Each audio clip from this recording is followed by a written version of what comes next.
Yo, hip-hop, it started out in the parks, man. We outside in front of a park, actually, man. Shout out to, the city of Atlanta and Centennial, who told us in real time that Centennial Park is not a public park. So we're park adjacent with some legends in the culture, man. I got my man DJ Finesse, Lord Cashus D, and the conversation is, man, 50 years of hip-hop.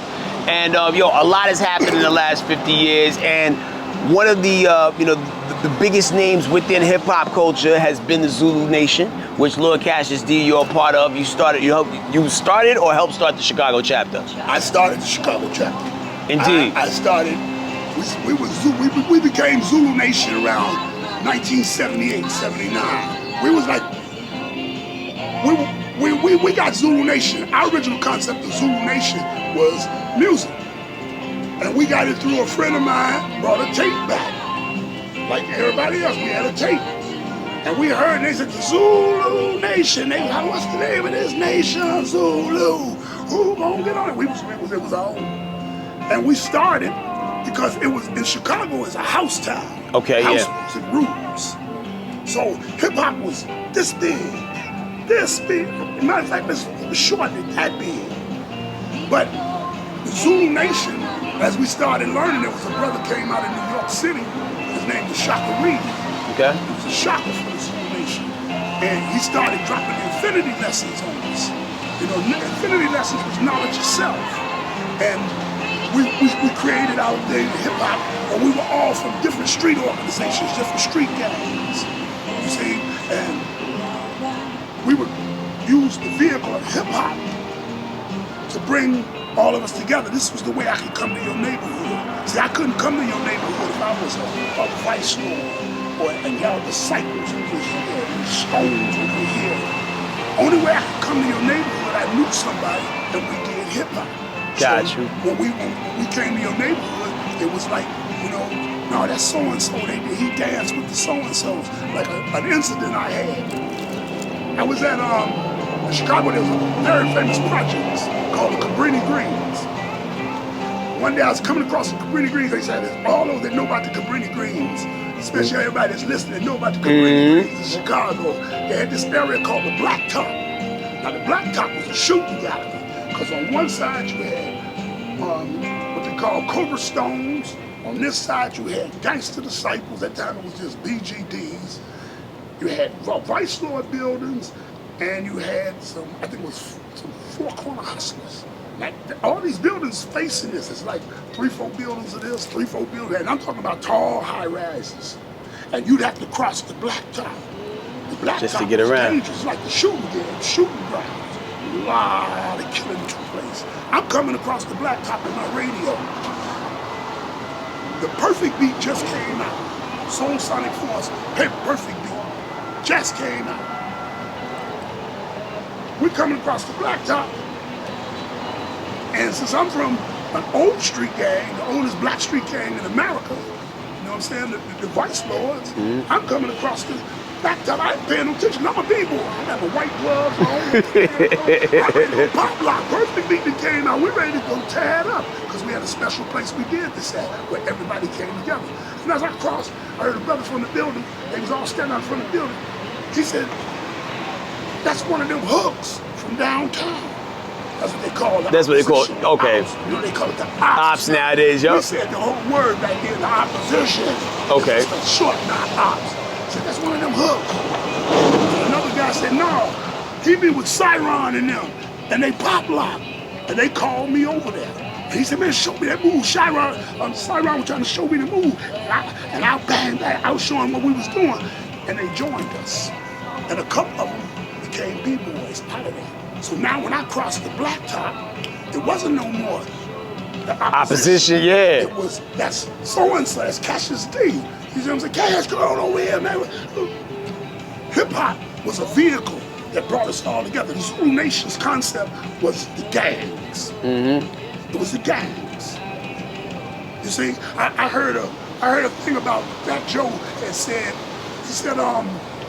he made a statement, hip-hop's, Puerto Ricans were there in the beginning of hip-hop. And I heard everybody reply on the internet, oh no, they weren't. That's because y'all is talking about the music.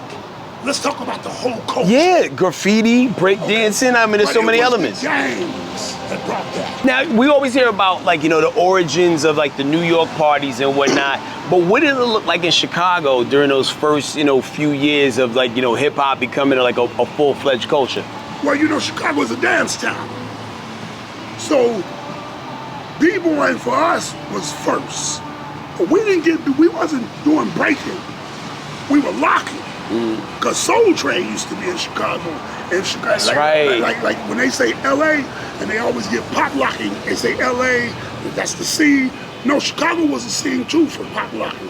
Because Shabba-Doo, Adolfo, comes from Chicago. From breaking, for those that don't know. From breaking, from the movie Breaking. Shabba-Doo, he come from Chicago. He's a Chicago man. They just named the street after him in Chicago. Salute to that. You see, a lot of people don't know. We were pop locking. You had the Mad Hatters. You had Puppet Masters. These were locking groups. We locked. We got it off Soul Train. You see? And it spread to the streets. That's how you got the girls back then. Being a good dancer. Yeah. It's crazy how that's changed, because you go to parties nowadays, most people don't be dancing. They just be checking their phone out. You go out there and do what you know how to do and let the music take control. You're a cornball. Because everybody that got gangster. Yeah. See, the spirit has changed in it. A lot. But we used to go to the parties and it was pop locking. We didn't call it hip hop because there was no hip hop records there. The records we listened to were funk records and soul records. Parliament Funkadelic, James Brown. We didn't say that was hip hop. Cameo, Lakeside. We didn't say that was hip hop. That's what it was. And we started developing that part of the culture. By the 80s, we got into breaking. 80, 81. Now, them parties like that, here's something real nice that people don't talk about. I wish we could bring that spirit back. You know, we have to recreate that. We used to go to the parties, and cats used to be in the parties that weren't MCs. They weren't B-boys. They weren't graph writers. They weren't DJs. They was gangbangers. And they came into the party for the spirit. That deterred a lot of people from doing crime. Because they would go to these parties and they would stand around. And back then when we said the term B-boy, B-boy wasn't a breaker. B-boy was everybody that did hip-hop. So everybody was under the umbrella. In Chicago, when you said a B-boy was somebody that did hip-hop. Whether he was a writer, he was everything. So when you come inside the party, everybody was B-boys. You see what I'm saying? It was B-boys. And we looked at each other. It was all these different gang sets. But we were B-boys. And under the umbrella of hip-hop, nobody was like, you know, on that rah-rah nonsense. No, everybody came to the party. There was no room for it spiritually.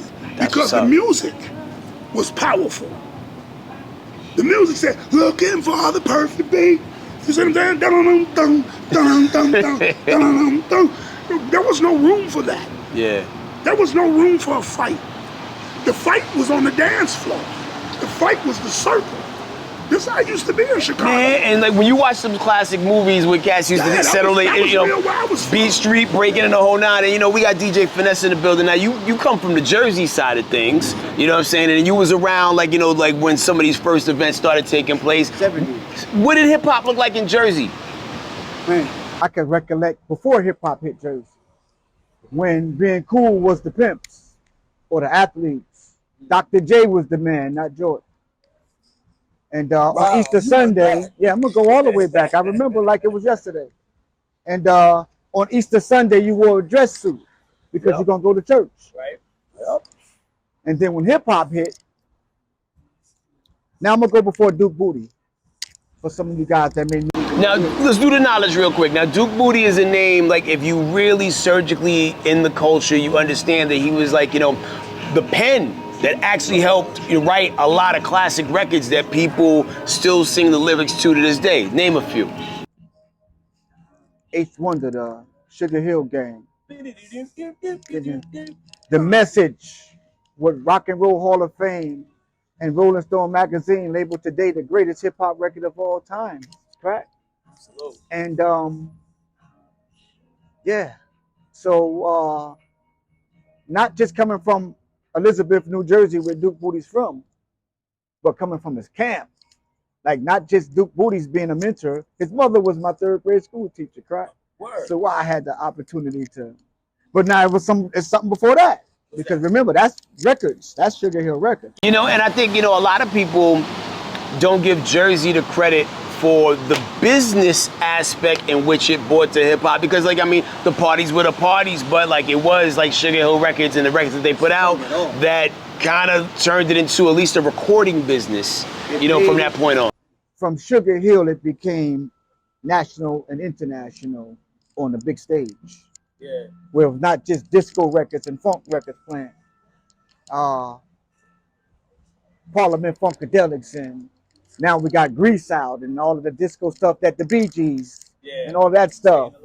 That stuff turns into, coming from a DJ's perspective, the break beats that came in between certain tracks that we had to use. There wasn't no such thing as sample.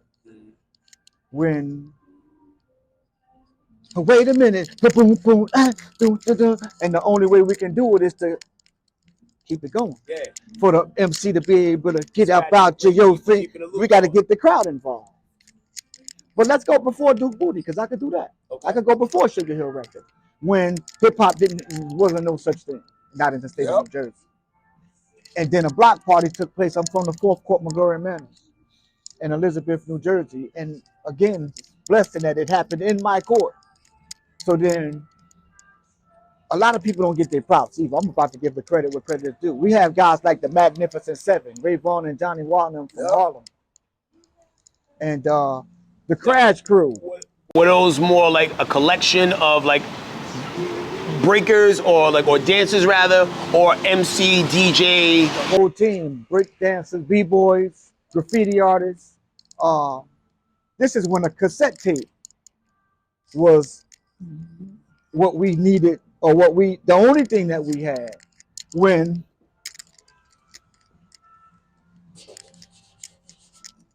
I can show you, Ben, I can tell you.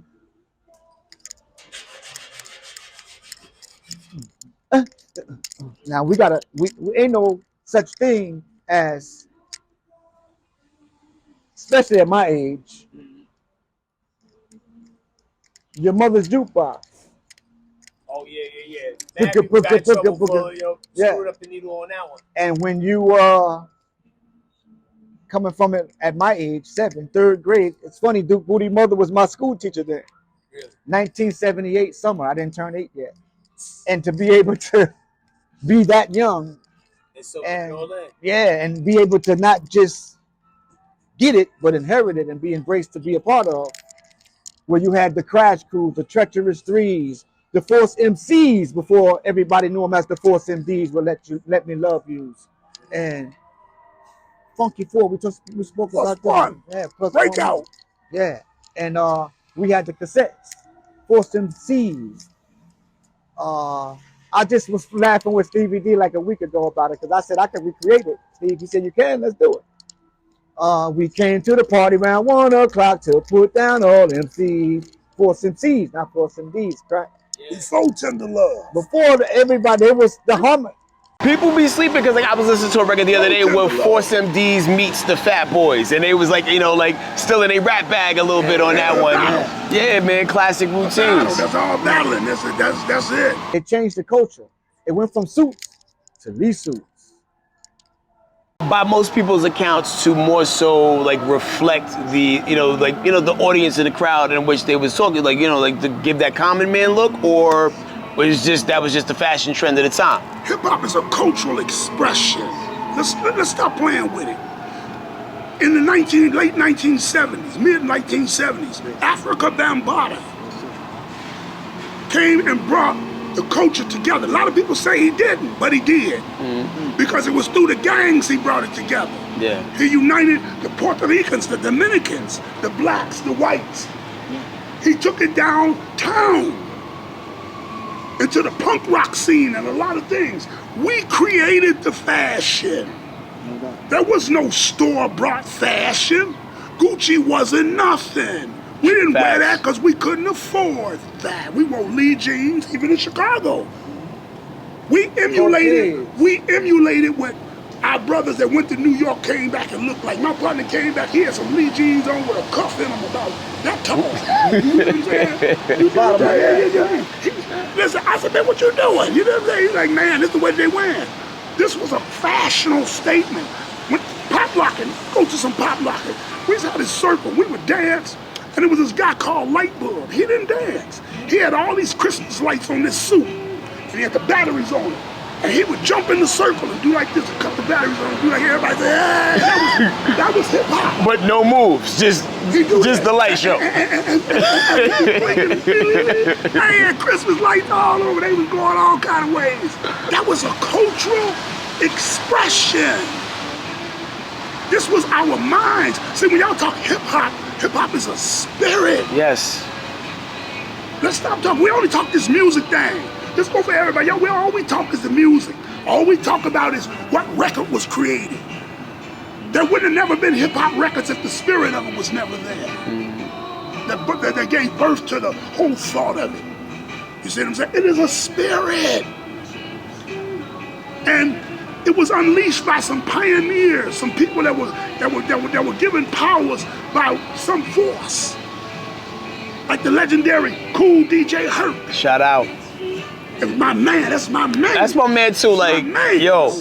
That's my man. It is so beautiful that so many people that helped build this thing that we celebrate Still to this alive. day are still alive, Still alive. able to get their flowers. We're gonna give another shout out to the great Grandmaster Flash. Okay? Let's talk about the DJ. I ain't talking about the MC yet.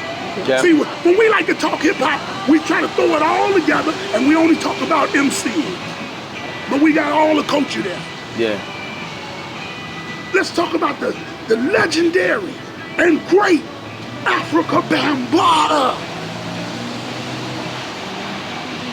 Let's talk about those pioneers. There are many more that go in this circle, but I call the three the Trinity. Bambaataa, Flash, and Herc. And Herc. By the Trinity that was brought. And if you know anything about them, all their birthdays kind of line up. Oh, really? Yes, sir. See? Y'all gonna get a conversation out of me. I don't just talk that surface well. I don't care nothing about what just a rap game. Rap means recording artists pretending. Let's talk about MCing. Master of ceremonies. You see, it was the MC, the voice, that gave the call and response, that gave you the word. But the DJ was the cosmetic background. He was the band. He took the break beats. See, Cool Herc, when Herc came along, Herc had learned what they learned in Jamaica with toasting and DJing.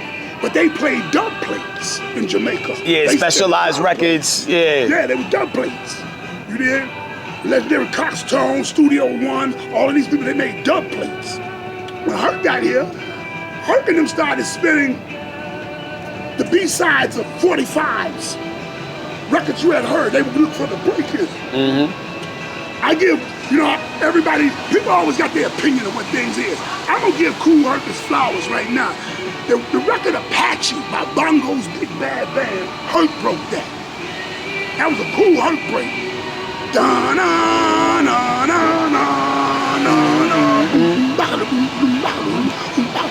You see, these records brought a spirit. Right now today, if you play that record right now, the B-boys go nuts. B-boys went nuts when They go nuts. Yeah. All right, without MCing on it. The DJ, the scratching. Oh, let's not throw in another pioneer that I must talk about, Grand Wizard Theodore, who is totally left out. Why do you think that is? Because a lot of people say Theodore started from Flash. He did. But he's Grand Wizard Theodore. We pick and choose who we think is by dollar bill or status. We don't choose history for history. You can't rewrite history of hip-hop culture. To all y'all out there, you cannot rewrite it. It is already written in the annals of time. So where do you feel like things started getting blurred? Because I mean, like me being a student of the culture as long as I have been, I've always recognized Bambaataa, Herc, and Flash as the three originators, like the Mount Rushmore of the culture, and it all starts with the DJ. Without a DJ, there is no party, right?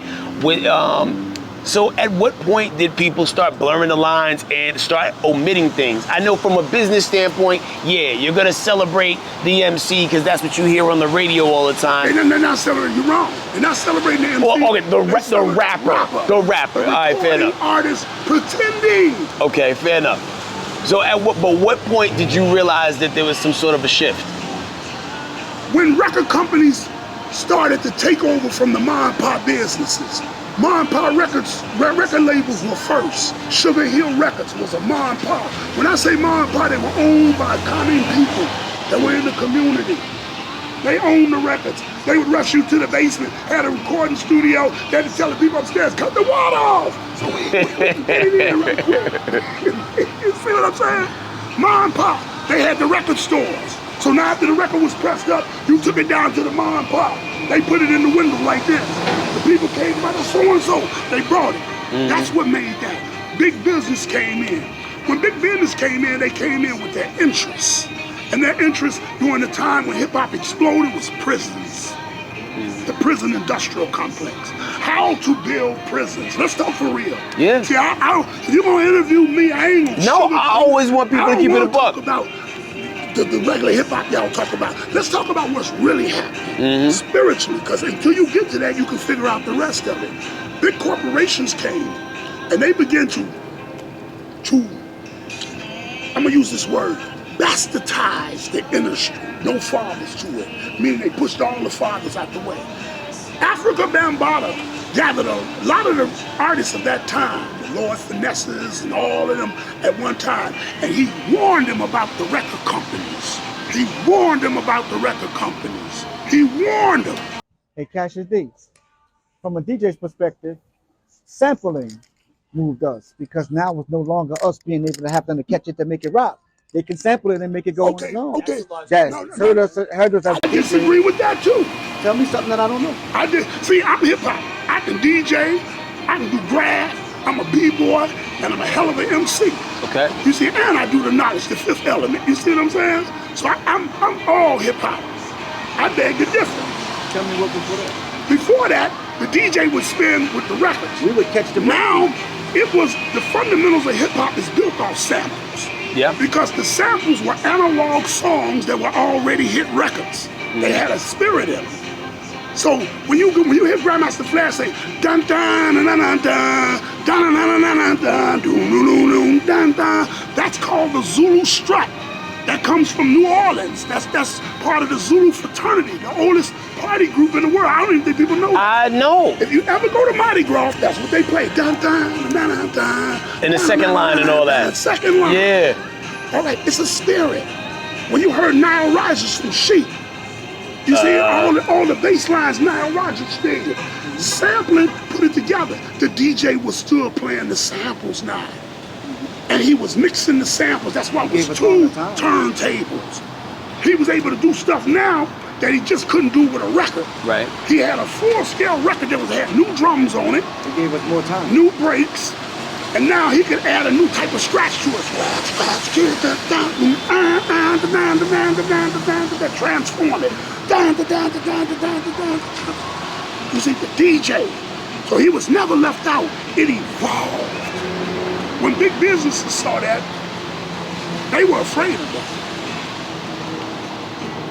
J. Edgar Hoover of the FBI made a statement. And this is a public statement. He said, we must stop the rise of the black messiah. Okay.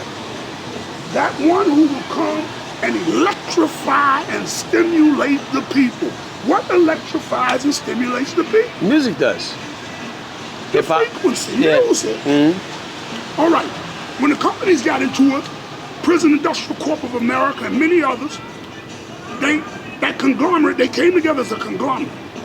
And they came, this is my theory, to harness the energy of hip hop. They saw it as a movement that didn't need their finances. Hip hop was born out of trash, man. Broken glass was everywhere. Y'all been listening to that line. It was born out of trash. And it rose into be something colorful. You listen to the song Beat Street. It talks about the rainbow colors. I love that song because it talks about how they beautified it.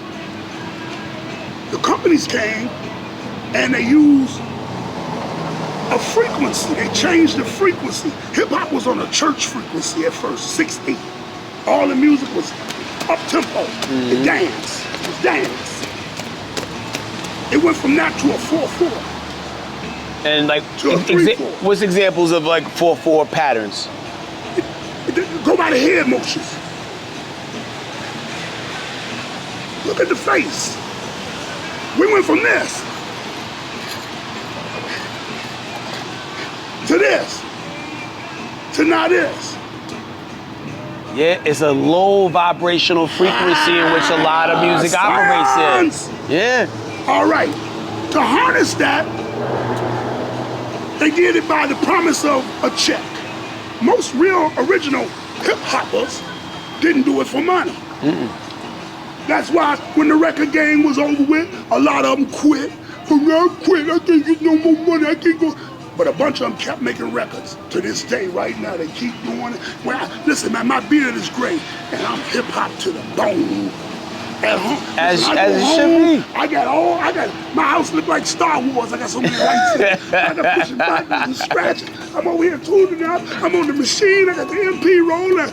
You see? See, and that's why I always had a problem when people say that hip hop is a young man's game. No, hip hop is still so new that our elder statesmen are just now becoming like, you know why I believe they the elders. Why? Because the knowledge is where the elder are. They don't want you to Exactly. listen to that. Even when you was talking about the fifth element being the knowledge, like, okay, cool. First you're an active participant, like, on stage or whatever. You go through the experience and then you share the knowledge with the youth to push them forward. The young from the old. Let's go to father. Wisdom up there. They don't want Yeah. Let's do a timeline right quick. This quick Okay, timeline. come with it. Quick timeline. In 1981 to 85, hip hop was called electronica. Really? Yeah, it was electro. Okay.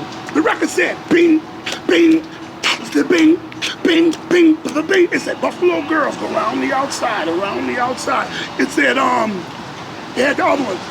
Watch the closing doors. Ding, ding, ding, ding, ding, ding. It was Kraftwerk. It was this. It was ding, da, da, doom, doo, doo, Yeah. ding, da. That's hip hop, man. That's George Gans from Europe. Yips. That's a hip hop record. We pop lock off of that. When that came on at the parties, that's when you jumped in the circle. You didn't jump in for no indie record. You jumped in for your record. Yo, who was the DJ that brought Trans Europe Express That's to the party? Bambaataa.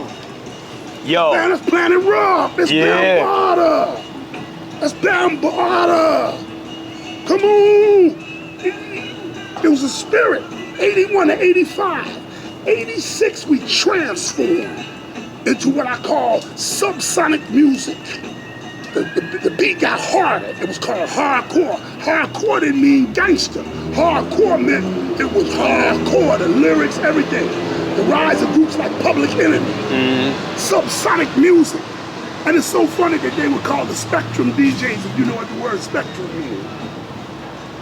The rainbow, like colorful, right? Okay.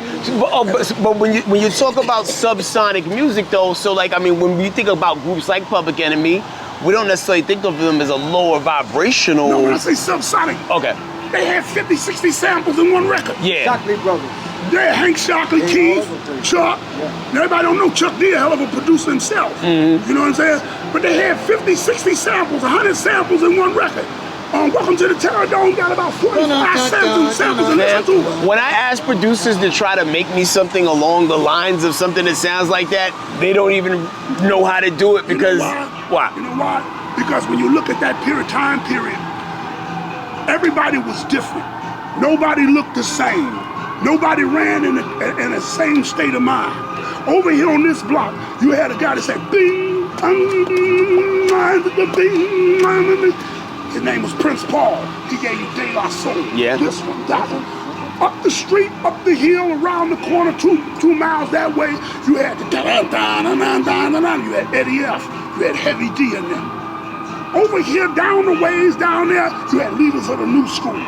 Everybody was different. Everybody. Because the concept was being born from the heart and the mind.